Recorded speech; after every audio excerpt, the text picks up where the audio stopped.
നിനക്ക് നാട്ടിൽ പോകാൻ ആഗ്രഹമല്ലേ? നാട്ടിൽ പോകാൻ ആഗ്രഹമില്ല വെച്ചാൽ ഏതൊരു പ്രവാസിയാക്കുള്ള ആഗ്രഹം പോലെ എനിക്കുണ്ട്.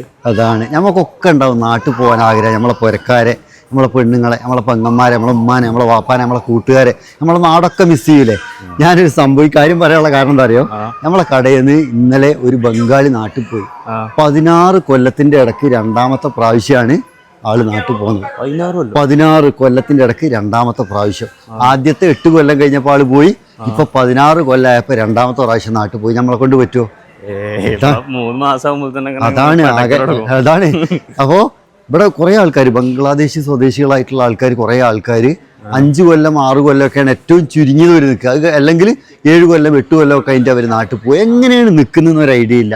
നമ്മളെ കൊണ്ട് കഴിയുമോ? കഴിയൂല. പ്രവാസികളായിട്ടുള്ള നമ്മളെ കൊണ്ടൊന്നും കഴിയൂല കേട്ടോ. കാരണം നാട് വിട്ടിട്ടേ നമ്മൾ ആകെ പണിയെടുക്കുന്നത് എന്തിനാ? നമ്മളെ ജീവിതം ഉഷാറാക്കാൻ വേണ്ടിയിട്ടല്ലേ. ജീവിതം കൂടെ ഇല്ലെങ്കിലുള്ള അവസ്ഥ ഒന്ന് ആലോചിച്ച് നോക്കി. അപ്പോൾ ഇവർ എന്താ പറയുക, ഇവർക്ക് അങ്ങനെ പൊരേനെ പറ്റിയിട്ടോ അല്ലെങ്കിൽ വീട്ടുകാരെ പറ്റിയിട്ടോ നാടിനെ പറ്റിയിട്ടോ ഒന്നും ചിന്ത ഉണ്ടാവില്ലേ? എൻ്റെ അഭിപ്രായം എന്താ? ശരിയെന്നെ. ഓലെന്താ വെച്ചാൽ പൈസ അത് മാത്രം ചിലപ്പോൾ ടിക്കറ്റും പൈസ മുതലാക്കാനൊക്കെ എന്താ പടച്ചോനറിയാം എങ്ങനെ നിന്നു പോകുന്നു. നിങ്ങളറിയോ അതേപോലത്തെ ആരെങ്കിലും ഒക്കെ ഇങ്ങനെ ഈ ബംഗാളി സുഹൃത്തുക്കളായിട്ടുള്ള ആൾക്കാർ ആരെങ്കിലും ഒക്കെ നിങ്ങളെ കൂടെ പണിയെടുക്കുന്നുണ്ടെങ്കിൽ നിങ്ങളൊന്ന് ശ്രദ്ധിച്ച് നോക്കിയായി 5 കൊല്ലം 6 കൊല്ലം ഒക്കെ അതിൻ്റെ അവർ നാട്ടിൽ പോവുക. വല്ലാത്തൊരവസ്ഥയാണ്.